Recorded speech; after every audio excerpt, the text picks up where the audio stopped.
Hello friends, नमस्कार and welcome to समाधान। साथियों, उम्मीद है कि आप सब अच्छे होंगे और स्टडी भी आपके अच्छे से चल रही होगी। साथियों, लगातार आप सबका क्वेरी था कि सर बिहार विधानसभा सचिवालय सहायक प्रशाखा पदाधिकारी यानी असिस्टेंट सेक्शन अफसर एओसो की एग्ज़ाम कब होगी, जो प्रीलिम्स का एग्ज़ाम है। चूँकि फॉर्म का जो लास्ट डेट था वो 17 फेब तक था, आप लोग पेमेंट 17 तक कर सकते थे।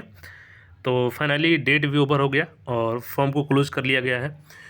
तो यहाँ पे बेसिकली हम लोग बात करेंगे एएसयू का जो एग्ज़ाम है वो एग्ज़ाम डेट कब तक होगा। साथ ही साथ यहाँ पे एएसयू का जो पिछला साल का कट ऑफ है, जो इसके पहले जो भर्ती आई थी, उसमें क्या है और पारदर्शिता के मामले में बीएसएससी सीजीएल से कैसे ये डिफरेंस है, सारा चीज़ को हम लोग यहाँ पे देखेंगे।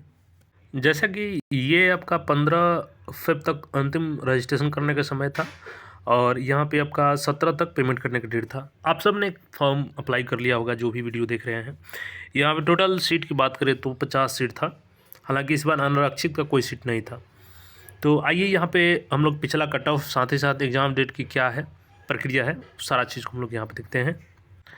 किसी भी एग्ज़ाम के बारे में जानने का सबसे अच्छा तरीका है, चाहे उसकी कट ऑफ की बात हो, प्रीवियस ईयर पेपर की बात हो, या उसमें पारदर्शिता कैसे अपनाई जाती है, उसके जस्ट जो पहले एग्ज़ाम हुआ रहता है सबसे अच्छा एग्जाम्पल होता है। तो यहाँ पर हम लोग पिछला बार का जो भर्ती था 2018 में आया था, इसकी सारी प्रक्रिया को हम लोग देखेंगे कि इसमें कितना समय लगा था, कब कब एग्जामिनेशन प्रक्रिया हुई थी, पारदर्शिता को लेकर के क्या कुछ इसमें बीएसएससी सीजीएल से हट करके काम किया गया था। जैसे देखेंगे तो ये भर्ती 2018 में आई थी, जो इसके जस्ट पहले आई थी, और ये अक्टूबर में भर्ती आई थी।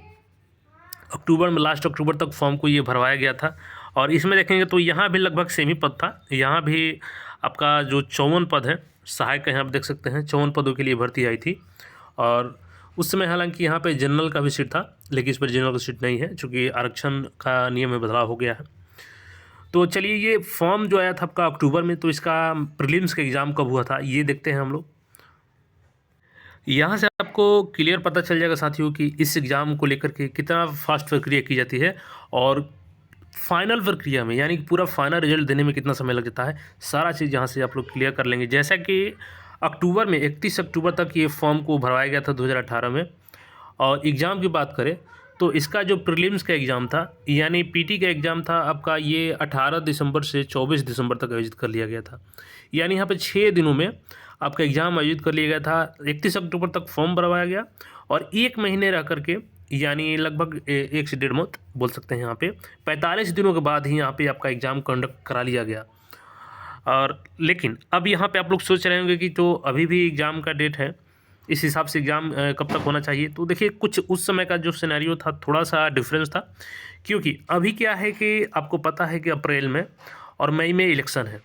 अप्रैल और मई में मंथ में इलेक्शन है, तो इस बीच ये एग्ज़ाम आपका संभावना नहीं बन रही है कि मार्च में, चूँकि अभी तो फॉर्म जस्ट ख़त्म हुआ है, स्क्रूटनी होगा और सेंट्रल अलॉटमेंट के लिए भी कोई व्यवस्था नहीं की गई है। हालांकि इसका एग्ज़ाम जो होता है वो सीबीटी होता है। अगर सरकार चाहे तो हर चीज़ संभव है, ऐसा नहीं एक संभव नहीं है, लेकिन जो संभावनाएं हैं कि आपका एग्ज़ाम अभी ये नहीं होगा, इसके लिए आपका 2 महीने का एग्ज़ाम, 3 महीने का डिले हो सकता है। और ये एग्ज़ाम मई बाद होगी, जून में चली जाएगी प्रीलिम्स के लिए। तो आप लोग अच्छे से टारगेट बेसिस पे तैयारी करेंगे इसका। जून में इसकी संभावना बन रही है एग्जामिनेशंस की। और उसका एक कारण है सिंपल, कि आपका बीच में इलेक्शन है, नहीं तो ये एग्ज़ाम काफ़ी तेज़ी प्रक्रिया से कराई जाती है। तो जैसे कि यहाँ पे देखेंगे, आपका फॉर्म भरवाने के लास्ट डेट के 45 दिनों के भीतर ही एग्ज़ाम कंडक्ट करवा लिया गया। कट ऑफ की बात करें, देखिए हमने बोला आपको कि यहाँ पे पारदर्शिता को लेकर के क्या कुछ किया जाता है। तो आप बीएसएससी सीजीएल में देखेंगे कि वहाँ पे आपका प्रीलिम्स का कट ऑफ पहले ही बताया नहीं जाता है आपको। रिजल्ट आ गया, आपका पीडीएफ में रोल नंबर है तो सही है, नहीं है तो आपको पता ही नहीं चलेगा कि आपका क्यों नहीं है, कितने नंबर से नहीं है। तो वहाँ पे एक संशय बना रहता है कि हमारे साथ रिजल्ट में पारदर्शिता अपनाई गई है या नहीं। लेकिन यहाँ पे कुछ मामला अलग होता है। यहाँ पे देखेंगे तो जो रिजल्ट जारी किया गया था, तो उस समय चूँकि सीबीटी एग्ज़ाम होता है, इसका कंप्यूटर बेस्ड टेस्ट होता है, तो यहाँ पे जो कट ऑफ गया था अनारक्षित वर्ग का, चूँकि 100 क्वेश्चन रहते हैं और प्रत्येक क्वेश्चन के लिए 4 मार्क्स मिलता है, यानी 400 टोटल एग्ज़ाम होता है आपका। तो 400 में यहाँ पे आपका गया था 321 नंबर पे, जो अनारक्षित वर्ग है। यानी यहाँ पे क्वेश्चन की बात करें तो लगभग 82 प्लस क्वेश्चन मान के चल सकते हैं। जो जनरल कट ऑफ गया था 82 प्लस पे गया था।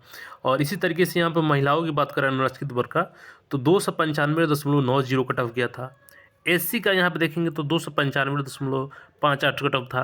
अनुसूचित जाति का यहाँ पे 259.41 था महिला का, और अनुसूचित जनजाति का यहाँ पे 300.86 था, और अत्यंत पिछड़ा वर्ग ईबीसी का 309 था, अत्यंत पिछड़ा वर्ग महिला का 283 था, और पिछड़ा वर्ग महिला का 293 था। और यहाँ पे देखेंगे दिव्यांग का, चूँकि इस समय क्या था कि पिछड़ा वर्ग के लिए जो पुरुष हैं उनको यहाँ पे सीट नहीं दिया गया था, हालांकि इस बार है पुरुष का, तो यहाँ पे देख सकते हैं। और इस बार जनरल का था, तो उस अभी वर्तमान में जनरल का नहीं है। तो ये कट ऑफ हो गया कि कट ऑफ क्या कुछ जाता है, और उसको रिजल्ट के साथ ही आपका जारी कर दिया जाता है, जो पीडीएफ में रिजल्ट जारी किया जाता है। तो ये आपका एग्जामिनेशन दिसंबर में लिया गया था, और रिजल्ट देखेंगे तो यहाँ पे 14 फरवरी को जारी कर दिया गया था। क्लियर डेट देख सकते हैं 14 फरवरी को, यानी आपका दिसंबर में एग्ज़ाम होता है, और मात्र आपका 50 दिनों के अंदर में ही ये रिजल्ट जारी कर दिया जाता है। यानी कि इसमें बिल्कुल बीएसएससी की जैसा कोई डिले नहीं होता है। अब यहाँ पे बात करेंगे कि जो मेंस का एग्ज़ाम था वो कब हुआ और उसका रिजल्ट क्या आया, मतलब कि फाइनल प्रक्रिया में टोटल कितना समय लगा। और इसमें एक और चीज़ किया जाता है साथियों, जो बीएसएससी में नहीं किया जाता है। मेंस के एग्ज़ाम से पहले यहाँ पे आपका जो स्कोर कार्ड है उसको भी जारी कर दिया जाता है, प्रीलिम्स का स्कोर कार्ड कितना है, क्योंकि पहले तो कट ऑफ बता ही दिया जाता है रिजल्ट के साथ में, साथ ही साथ यहाँ पे स्कोर कार्ड भी जारी किया जाता है, जिससे आपका क्लियर हो जाता है कि हम कितने रिजल्ट से पीछे रह गए हैं, या आपका रिजल्ट हुआ रहता है तो कितना मार्क्स आया था। अब जैसा कि आपका रिजल्ट आया था 14 फेब को, और देखेंगे तो मेंस का एग्ज़ाम यहाँ पे आपका अप्रैल में आयोजित कर लिया गया था। देख सकते हैं डेट जारी किया गया था, 7 से अप्रैल से शुरू था एग्ज़ाम, जिसमें सहायक का 7 तारीख को लिया गया था। इसके अलावा अन्य भी इसमें जो पोस्ट थे उनका यहाँ पे एग्ज़ाम कंडक्ट करवाया गया था। अब यहाँ पे देखेंगे तो ये मेंस का रिजल्ट था आपका, और मेंस का रिजल्ट यहाँ पे देखेंगे तो आपका जारी कर दिया गया था ये 13 जून को। जैसा कि एग्ज़ाम हुआ था आपका अप्रैल मंथ में एग्ज़ाम हुआ, और 2 महीने के बाद ही 2 महीने के बाद ही यहाँ पे आपका रिजल्ट जारी कर दिया गया था। मेंस का फाइनल यहाँ पे अलॉटमेंट कर दिया गया था। तो यहाँ पे देखिए जो अभी वर्तमान में बिहार विधानसभा सचिवालय सहायक प्रशाखा पदाधिकारी असिस्टेंट सेक्शन अफसर का जो एग्ज़ाम है वो इलेक्शन की वजह से डिले होता हुआ सामने अभी है कि आपका एग्ज़ाम डिले होगा, और वो जून में जा सकता है एग्जामिनेशन। हालांकि आपको तैयारी कभी भी अगर एग्ज़ाम हो तो उसके लिए प्रिपेयर रहना चाहिए, लेकिन जैसी संभावनाएं हैं अभी आपका एग्ज़ाम जून में जाने वाला है, क्योंकि इलेक्शन की वजह से 2 मंथ के लिए डिले होने वाला है। नहीं तो इसका आपने सारा प्रक्रिया देख लिया इसके पहले भर्ती का भी, कि इसमें बिल्कुल कोई डिले नहीं होता है। और जैसे ही जून में आपका एग्ज़ाम होगा, फाइनल रिजल्ट आपका उसका प्रीलिम्स का अक्टूबर अगस्त तक जारी कर दिया जाएगा, और फिर मेंस का फॉर्म भरवा करके मतलब लास्ट इस साल के लास्ट तक आपका सारा चीज़ इसमें प्रक्रिया क्लियर करवा ली जाएगी। रिकॉर्ड ये 8 महीने में भर्ती कंप्लीट की गई थी 2018 वाली, तो बिल्कुल ये भी भर्ती ज़्यादा डिले नहीं होगी। इलेक्शन की वजह से बीच में प्रीलिम्स का एग्ज़ाम आगे जाता है, तो आगे आपका इस तक साल के लास्ट तक आपका क्लियर हो जाएगा।